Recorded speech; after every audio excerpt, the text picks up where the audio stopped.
ريتا حكينا عليها حل طوارئ مناخية، لازمك الدولة تتبناها قولا وفعلا وتعطي الأولوية المطلقة لصغار الفلاحة كدعم. باهي.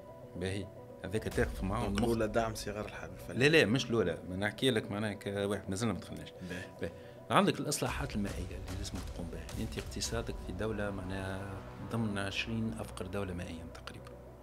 نحن رقم 19 أو 20. باهي فما مجموعة من الإصلاحات المائية لازم تصير. 80% بالفاشية من الماء للفلاحة، وجزء من الماء ذاك قبل ما يوصل وجهة النهائية يقع هدرو بطريقة أو بأخرى. الكاناليزاسيون نتاعك أو الافيكاسيتي نتاع السيستم نتاعك ماهوش بيرفورمون. هذه الأولى.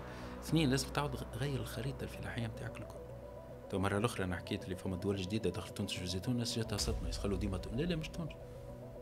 مش تونس. باكستان تزرع 50 مليون زيتونة في بالكم؟ في بالكمش. الصين زرعت قريب 59 مليون زيتونة في بالكم؟ هم في بالكمش. الأرجنتين والشيلي وأوروغواي وبرازيل قاعدين يزرعوا في بالكم؟ في بالكمش. مش في بالكم، مش معطيات جديدة، ما نقولش في بالكم. لو مانيش وحدنا. مانيش وحدنا، شكون قال لك انت باش تقعد معنا كومبيتيتيف من هنا ل10 سنين اخرين؟ فما دول عمرك ما سمعت بها باش تدخل تنتج معك وتبيع معك.